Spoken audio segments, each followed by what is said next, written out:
King. The White Queen hated her king. He was loud and arrogant and, frankly, a lazy bum. The only person she hated more was the Black Queen on the opposite side of the chessboard. Every game with her opponents was a death match, yet her brothers-in-arms couldn't stop joking and fraternizing with the enemy.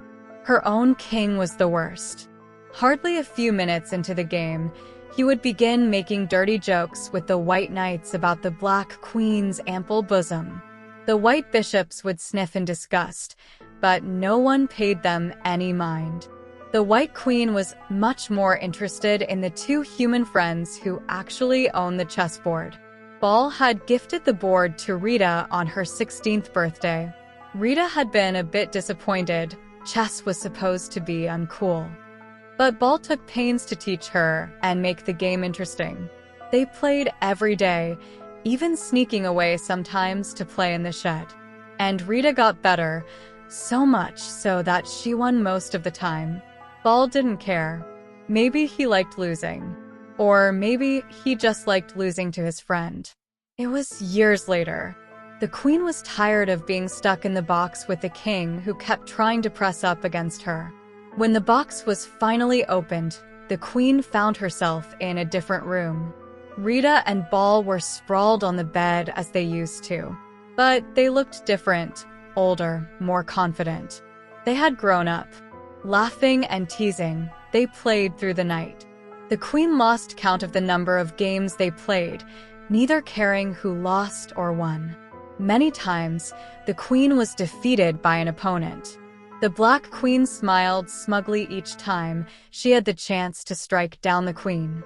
But somehow, the queen couldn't hold that against the friends.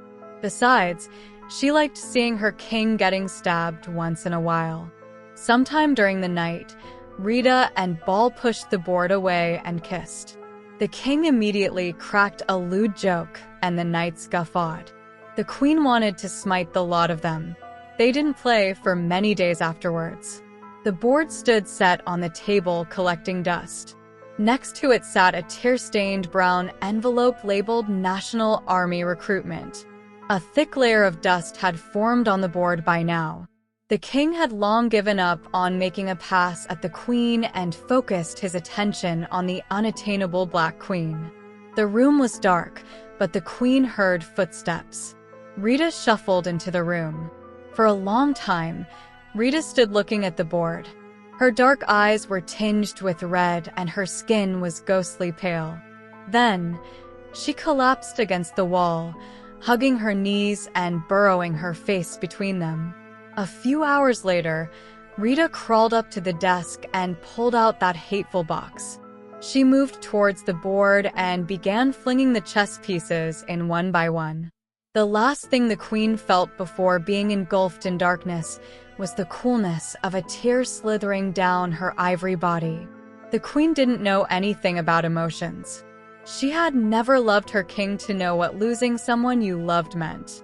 But even though she relished the sight of him being beaten, she knew he would always be there, standing next to her in another game, another battle. The queen wondered what it would be like if she were left alone on the board. No king winking at her annoyingly. No Black Queen bitching at her. No pawns making traitorous bets. No knights sniggering and making raucous jokes. All alone as the black and white squares stared at her, empty of its occupants, empty of the challenge, empty of life. She would rather let the Black Queen walk all over her than lose the dysfunctional companionship the pieces offered. The queen thought of that last image of Rita's face when she had closed the box. Rita had finally lost the game. She had lost the only piece she had. She had lost her king. Like this video if you enjoyed King. And don't forget to subscribe for more whimsical short stories. You can find the link to my book in the description.